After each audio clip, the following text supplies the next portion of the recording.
Suit up, strap in, warm the tires, and leave on yellow. Time for the MitsuTimes podcast. Presented by MitsuTimes.org, the home of the fastest Mitsubishi cars. With your host, Josh. Hey guys, what's going on? It's Josh from MitsuTimes. Today my guest is Joe Gilk. He is the owner and driver of the red Starquest. It's number 9 on our list with a mid to low 9-second passes. How are you doing today, Joe? I'm doing good. Thank you. Great. We don't hear enough from the Starquest owners. I don't think that they're dying off. I just think that fewer people are racing them. That is true. That is for sure. It's probably has something to do with the parts shortages, though, I would imagine. Yeah, it's not the most common car, so yeah, I mean, stuff is definitely hard to come by now. Yeah. Well, tell us about the setup on your 9-second Starquest. Basically, it's a 4G63. I'm running a Rosser transmission, a Turbo 400 on it. Zona rotor turbo. Engine's built by Buescher.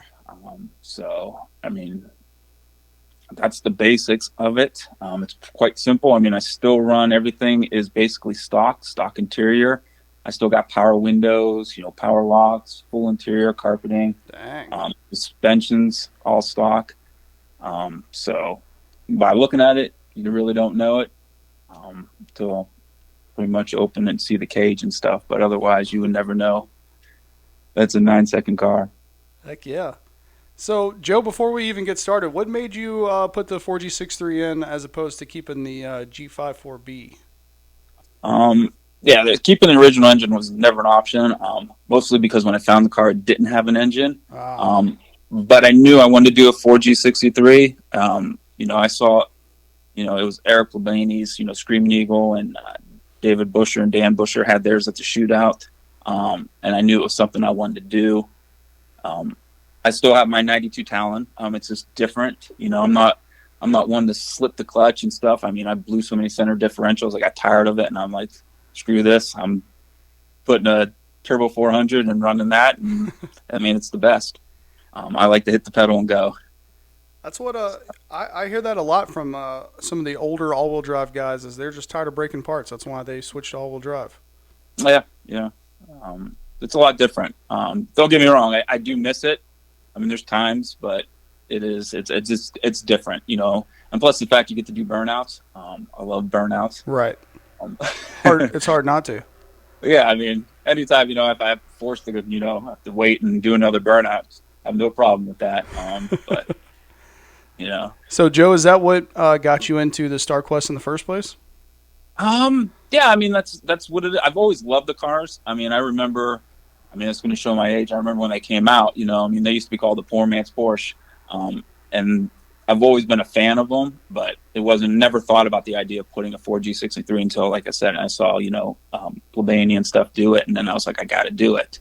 When I did it, it wasn't like there is now. There wasn't parts to do it. It basically, you made your parts. A lot has changed. But yeah, no regrets on that. Heck yeah. So you said the car didn't have an engine when you bought it. What else? What was the rest of the car like? It was sitting on blocks, so it had no wheels. It was basically, the interior was trashed. There's beer bottles, you name it in there. The dash was destroyed. I found it behind somebody's business. Offered him $500 for it. People laughed at me when I'm rolling off the tow truck, on its rims. But I knew what I wanted to do. So, we built it. I found all the interior. Put together it all back together again from scratch. I'm very meticulous. I don't like it. It's got to be done right. I'm a perfectionist. Sometimes that's a good thing. Sometimes it's not, but it's paid off. How. That $500 car's gone a long way. Yeah, it's a lot more than $500 now. That was probably the cheapest thing I ever got out of this car. So you bought it knowing you were going to put the 4G in there. Did you have any original goals at the time? Like, could you foresee it being a race car even back then?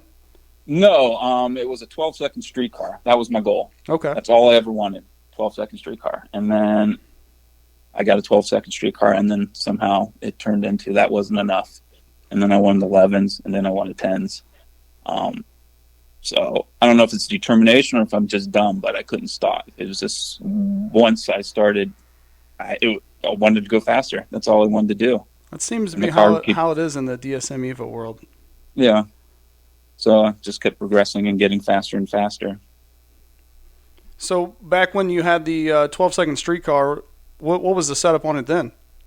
I was a 16G, still the Turbo 400, but, I drove it to the track and back. I didn't, I never trailered it or anything like that. Yeah. So, the engine was, it was a simple build. It was basically a build to get it running.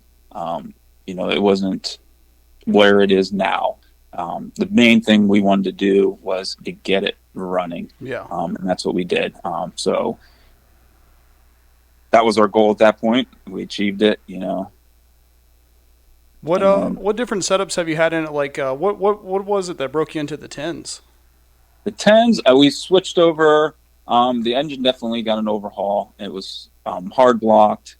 All the headwork. It was a stage 3 Busher engine. And then we switched over turbos. I was, which turbo was that? That was it was a Zone 7864. We ran that one. I ran that one until I toasted it, and then we switched turbos on that after that. And is it the same turbo that you're running now that broke you into the 9s? No, now I am. Well, that turbo broke me in the 9s, but then I switched over to an XR 9568. That got me deeper in the 9s. Gotcha. But we haven't even hit the full potential of that turbo. There's more. But I think the car needs a little bit more work done to it to get it to there, but it's definitely, there's more in it. Yeah. For sure. Yeah. So, Joe, do you think if you could start all over, you would go through all this again and go pick up that $500 car again? Yeah, absolutely. I have no regrets. Heck yeah. There's some days if you would ask me after a race, I probably would have said, I want to sell this car. Yeah. We've all been there, but I love it. I love this car. It's part of me. I've put in a lot of time into it. So yeah, no regrets. Absolutely none. Heck yeah. So Joe, I thought it was important because we see a lot of 4G guys who, like I said, kind of get tired of braking stuff, want to move to a rear drive chassis. In your opinion, Joe, is the Starquest a good platform for someone to build a drag car with? I don't know about that. That's a tough one. They have to know. You have to know what you're getting into. The aftermarket support isn't there. You're not going to be able to. It's going to cost you more. You're not looking at a muscle car, a Camaro, a Chevelle, a Nova, where you can buy so many things. Mustangs. You're looking at a car that wasn't very popular then, and isn't. You know what I mean? There's more and more dying off. Right. There are some vendors who have stepped it up. Are making parts for it now, but it's a lot tougher. You have to know that it's going to be a lot of custom stuff that you're dealing with. I get a lot of times, people. Probably the most asked question I ever get is, I want to do this to my, Starquest. How much is it going to cost? And I'm like, if you're worried about the cost, I tell you, don't do it. Because to build a car like, a race car, you never know how much you're going to get into. If you have a budget, I guarantee you're going to go over it. It's inevitable. You can't put a price tag on it. You never, everything, there's always something that costs more. That's why so many cars sit on jack stands for so long, I guess, but. Definitely. And I think people don't realize how much R&D it takes, especially when you're in a platform like you are that doesn't have big shops going after it anymore. It's so much more than just the money that you're putting into the car. Mm-hmm. Yeah. That's why when people say, "Oh, well, I wonder how much money the Red Demon has into it," like, man, it's not just the money in the car; it's everything that goes with it. Yeah, no one understands until you do it. It looks easy on the outside, but it's definitely, it's a lot of work and a lot of time and a lot of money. Yeah. Well, Joe, that leads me perfectly into my next question because we see the 9.3 time slip, and we see, you progressively going up the ladder and getting quicker and quicker. And like you said, the turbo's not done yet. You got a lot of potential left. Tell us what it is behind the scenes that it took for you to be able to take that Starquest into the low nines. I mean, basically it was just, a lot of trial and error. I couldn't tell you, how many engines I've gone through, just by pushing them, and, stuff is, now, it's so much has changed over the years. Definitely the technology has gotten so much better. All those blocks I trashed, you can sleeve them now and stuff like that. Cranks I've gone through. A 4G63 isn't supposed to be mated to a Turbo 400. It's just not how. So you're going to run into problems. Yeah, for sure. It's just a lot of combinations, a lot of help. Like I said, David Busher, he's helped me for 20 plus years. I couldn't have done it without him. He's an incredible tuner, and he's helped me out with everything. But yeah, hitting 9 seconds was probably the biggest thing. Hitting 11s and 10s with 9s were definitely one of my biggest goals. For sure. Well, I should say. I have more now, but especially when you consider only, probably less than 20 guys have done it over the years. Mm-hmm. And the car doesn't look like it should do that. Like I said, I'm still running the stock rims and everything. It just doesn't look like it should run nice. Yeah. And I think that's part of the fun of it too. It's just not expected. It's something different. Yeah. This episode of the MitsuTimes podcast is brought to you by BeanFab.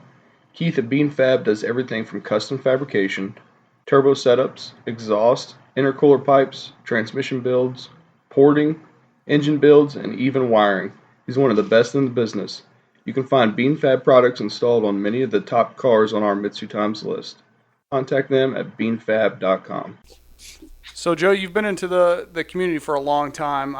Anybody can search you up on tuners and see, posts from 2012, 2013, even further back.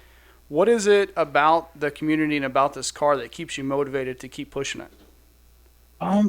It's just, like I said, I don't know. I absolutely love them. I've loved DSMs for the longest time. I remember going to my first shootout. It was probably like the third or fourth shootout ever, and I was addicted. Something about the car, something about the engine, the capabilities of it. You hate seeing it die off, and it's probably never going to come back. But I love the cars. Like I said, I still have my 92. It's my baby, but that's my 12-second, street car now. Right. Yeah. But yeah, and like I said, the Starquest is, it's right in the same family. It wasn't a totally different kind of car. For sure. And the community, DSM community is awesome. The going to the shootout's unbelievable. So that's what keeps me going. I don't know if I could ever build a different car, maybe, but it's not something everybody does. I don't want to do something everybody does. Right. Where's the fun in that? Right. Where's the challenge? Yeah. It's many days that I've been irritated and I hated it, but I love the challenge. Yep. So, Joe, you're talking about the car needs a little bit of a rebuild and has a lot more potential left in it. Are there any goals for 2023? Any off-season upgrades that you can fill us in on that you plan to shoot for next year?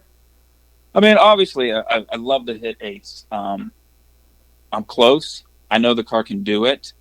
It's just that, I'll be honest with you, going down the track now, it's super sketchy now. I run the smallest of smallest tires. I only run a 26 by 10.5. And I only use half the tire, the way the suspension's set up. So I'm, midway through the season, I flip my tires because I only use half of them. Oh, wow. So, a bigger tire in there would definitely help me. A stronger rear end. I run the stock rear end. So a lot of that kind of stuff it's in there, but like I said, when you're going, it can get sketchy. 8 seconds is a totally, I realize I'm at 9.3 now, but that 3/10 that's a lot. Huge. Yeah. Yeah. So, there is, I got some stuff, planned, over winter and spring. A new company just stepped up and they're making, I'm doing like a tubular front subframe and control arms and stuff like that. So that's going to be some weight reduction. Down the road, though, I love to switch up the rear end to make it, something stronger. I launch like at 3,200, 3,500. I don't even launch that hard just because I have to keep that rear end in one piece. But I'd love to, launch that thing at like 42, 45. Yeah, go full tilt on it. Yeah, but I got to take it easy, especially, running like a shootout. Those prep tracks tear me up. I couldn't tell you how many stock drive shafts I've snapped. I have a collection of them, but if you went to somewhere like MIR, at World Cup, you can't even pick your shoes up off the track. I can't imagine a car like that there. Yeah, exactly. Yeah. So, Joe, do you have any long-term goals? Like, are you considering, like a tub and a big tire situation, or you want to just keep it, similar to what it is? I wouldn't mind doing, if I did anything, it would be like a mini tub. Yeah. I don't want to go full blown. I think at some point it will take the fun away from it. I'm not going to, have to rebuild a car, every, few events and stuff like that. It's not something when I don't have fun anymore, I don't want to do it. Right. And as much as fun it is going faster, it comes with a price. So I don't know if I will ever want to, run those 7-second passes and have like a full drag car. Right. But I like the uniqueness of having, full interior and stuff like that. And I realize that I could strip the car down and probably go faster, but I don't want to. Right. That's not me. I like the way the car sits and the way the way the car looks. If I do anything, it's going to be classy. It's going to look good. I don't want some hack job, chopped up car. But I don't know if I'll ever go that far. Gotcha. But yeah, I agree. When I see the people at the shootout, the lights are turning off and people are still swapping engines. I don't want to be in that situation. Yeah. Nothing but respect. That's great if you can do it, but it's not something I want to do. Like I said, shootout, I like, I make my passes, when it comes the evening, I could drink a beer and, laugh and, relax. I don't want to be doing that. I don't want to have to. But I agree 100% there. So we already established this isn't your first Mitsubishi. Have you had any others throughout your life besides your other 1G? I started it with I had a 93 Eclipse GS. Okay. Obviously, it was non-turbo. Right. But I love the body style, and then I was like, can't have that. I had that for maybe a year. And then I've got a 97 Talon TSI. Then I got the 92, which I still have. I said that thing's got like 60,000 miles on it. Wow. And then I got a 95 Talon TSI, and I ran that thing. I think I ended up selling it. It had 230,000 miles. It was by far one of the most reliable cars I've ever had. People talk about no reliability. It was the greatest. I never had any issues with that car.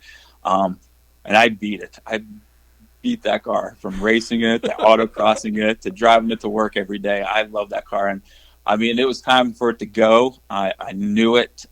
Still breaks my heart, but I miss that car. But so, yeah, I've been around them. I love them. Someday, I'd like to get another 2G. Yeah.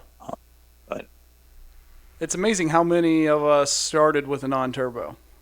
Yeah. I think that's very interesting. Oh, yeah. I remember, hitting the power button and think I was going fast. Yep. Yeah. So, Joe, if someone out there, they have a Starquest and they're considering building it for a drag racing car, to have some fun, maybe not to, get super serious, like you said, into the sevens and stuff, what advice would you give them to kind of avoid the roadblocks and, making the wrong decisions that you may have had or may have done over the years? I would just say do your research. Ask lots of questions. There's quite a few of us who have built these cars now. I and Bill Walls, we've been around forever. Ask. That's the easy. If anybody asks me questions, I'm fine. I'll help anybody out. If they can avoid a mistake that I've made, I'll help them out. I have no problems with that. But just know what you're getting into. don't ever think anything's going to be easy, because it's not going to be. But, do your homework on it.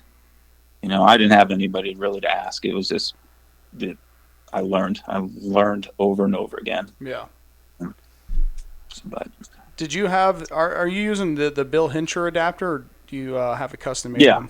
Okay. Yeah, I switched over to the Bill Hincher just because you can run any torque converter. So I was able to run a Neil Chance torque converter on there. Oh, heck yeah. I was running an old Busher setup, but I had destroyed that converter. And I'm lucky enough that, Rossler, his shop's like 2 miles from my house, so I'm lucky enough to be that close to him. So, he had bandaged, repaired that torque converter so many times that there wasn't much left in it. So when Hincher, started making these kits, that was the greatest thing, like I said, because then you can put any kind of converter in there. Yeah.